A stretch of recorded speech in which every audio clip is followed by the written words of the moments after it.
Well, thanks for coming. Yeah. First question I got is, JG, do you spend a lot of time looking at the fan fiction and conspiracies out there about the whole thing being like an acid trip? Rigby is like Mordecai's dead best friend from childhood. There's all sorts of crazy Wow. Where do I go to see this? This is news to me, by the way. Rigby holds Mordecai back from achieving his like potential. Well, that part's That's true. true. Yeah. That's true.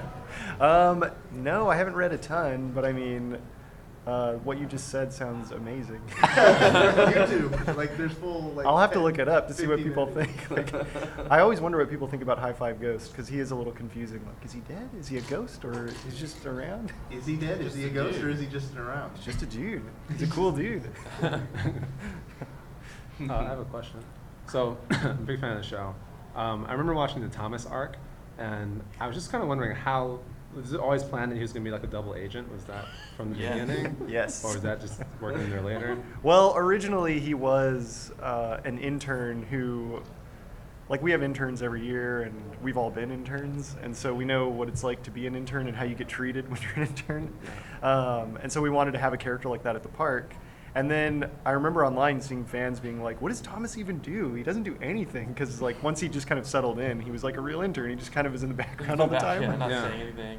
But then like it started like this idea started to kind of come up in the writers' meetings that he was more than that. And then we went back through when we made that episode, and like every episode it totally made sense. Like Yeah. when he was The first off like not episode- doing anything, he was like, no, he was doing something. You just didn't know Yeah, it. because the first episode he made a call to mom, and that's how it ended. Yeah. And then like looking back, it's like, oh my god, he was a double agent the whole time. Yeah, But that was just kind of worked in a little after. a little bit. It was like, yeah, Yeah. Still awesome. it though. worked out well. Yeah.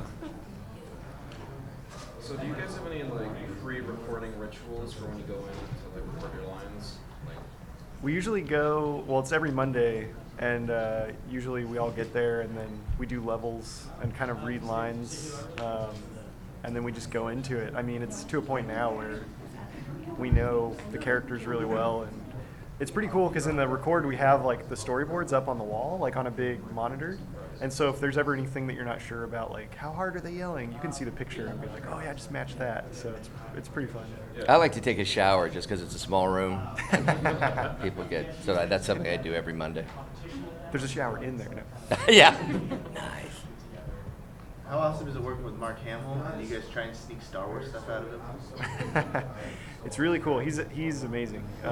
He's super versatile, and like his voice acting range is crazy to watch him. And I think there's been like one line in the Skip Story episode where at the beginning of him talking about what happened in his past, he says, a long time ago in a high school far, far away. Yeah. But I think that's it. What's cool about Mark, I mean, one of the great things in regard to Star Wars is like, I think we're all pretty respectful not to like grill him, but he'll just start talking sometimes about it.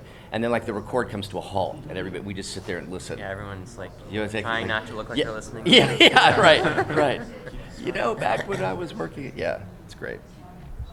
Benson's a crazy awesome drummer. Do you actually play drums? Does that have inspiration in it at all? No. I play the saxophone. I played the saxophone in high school, but I'm not really much of a musician. So you mean you didn't really play that drum solo? I did not. Yeah, We they put the set ping me pong up ball in seat on you, remember? In the He was just record, like- and they It was all mocap. all one take. What would you guys say Mordecai and Rigby's favorite video games would be? From the show or in real life if they were really here? Either one. Oh man, I like Dig Jams. Dig Champs, good game. Yeah. Toe Jam and Earl probably. They'd play Toe Jam and Earl together. Or Kid Chameleon would be awesome. Oh my gosh, there's so many games. That's a really hard question. With episodes like Format Wars and its follow-up, like I have a Laserdisc player. Like I'm all about this. You guys were speaking my language, so I love episodes like that get really niche, really specific, and beautiful tributes to elements of nostalgia that just don't see the light of day. So when you guys are mining ideas for the show, like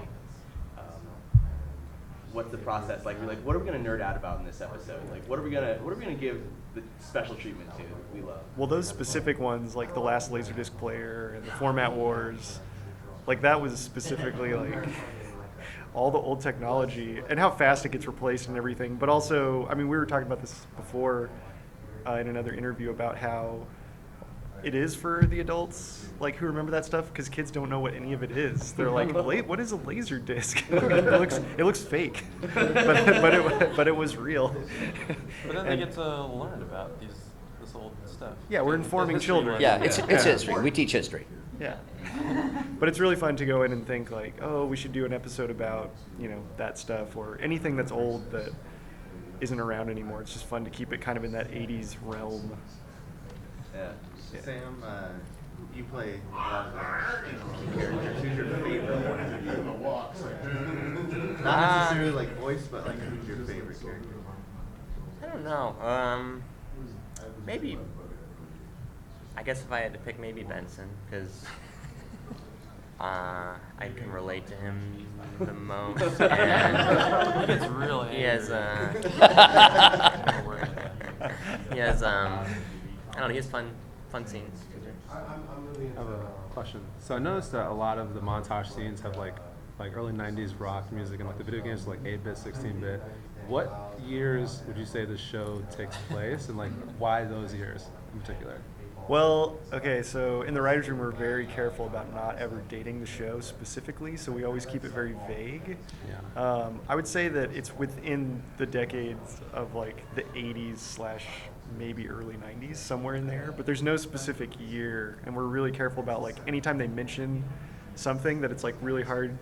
Like we were talking about, like when did they go to high school, and if they're 23 years old, then that means that that's happening here. But if they always perpetually stay 23 years old, is that slowly like upticking where they were born? Like, Yeah. I don't know, it's weird, but we don't want to ever date it. We want to keep it kind of vague. Gotcha. You guys have worked with Donald Glover and like a lot of awesome Paul Tompkins, like great comedians and stuff. Is there any plans on bringing like maybe that character back for Childish Gambino for the rap episode?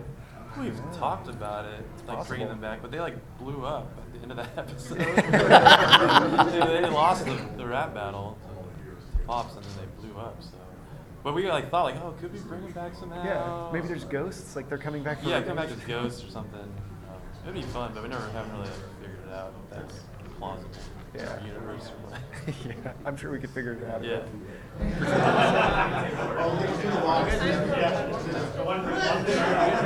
Increasingly longer format story arcs, the relationship arc, of course, is very spread out, and you got this movie coming up.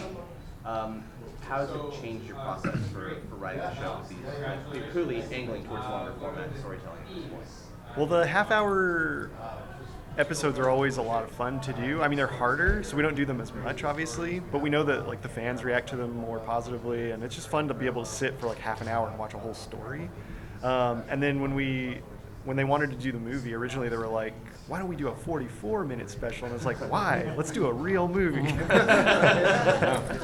And they let us go for it. And so we, for the past 2 years, have been working on the movie, and that was like a completely different process because normally we do premise-based storyboarding, and that means that the board artists write all the dialogue and we just kind of like write out the plot.